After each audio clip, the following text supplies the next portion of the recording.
All right, 2022 Toyota 4Runner, gonna replace cabin air filter.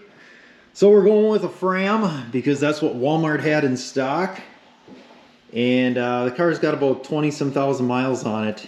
And the last oil change I pulled out the cabin filter and it looked pretty dirty. So we're gonna change it and I'll show you why. This is probably the best, well thought out, well designed cabin air filter I've ever seen. All right, so to access the cabin air filter, you're gonna open your glove box, empty the contents if it's full, and then down in here you'll see that there's a access panel here. You press two clips down, you can bring that out, and then behind that door you got the actual cabin air filter, and this is going to take two hands the way it looks. Let's see if we can get this. You just press the tabs in and it pulls right out. So there's our filter. One thing you want to note, this one it's saying up. It doesn't say that that's the airflow, but it's saying that's the direction they want the filter in. Oops.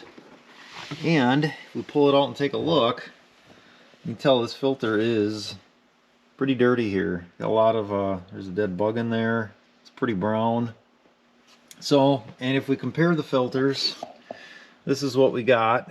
So looks pretty much similar, and I'm guessing it goes in like this. So this one here has an airflow, the Fram.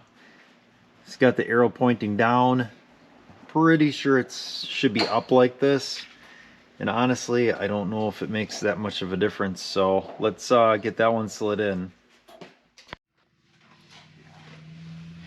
Alright, so I just verified by turning the fan on. The air indeed blows up.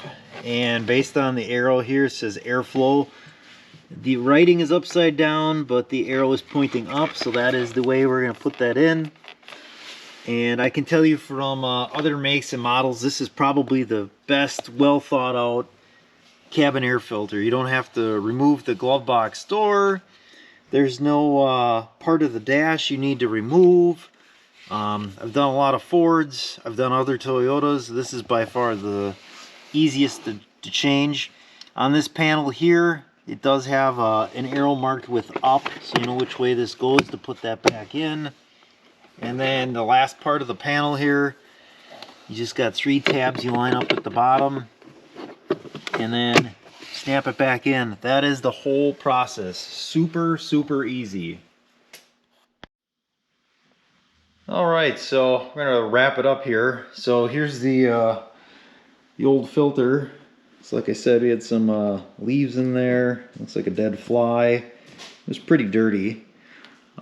Looks like it was doing its job. So that was a factory Toyota filter, and like I said, I went with this Fram just because that's the only thing Walmart had and I didn't feel like going to the parts store. So super simple to change. I would definitely recommend doing it. The cost of this filter wasn't that bad either. I know the last cabin air filter I bought for my truck from a parts store cost me like 50 bucks or something ridiculous. So I want to say this one was right around that like $12 mark. So other than that, that is going to be it for now.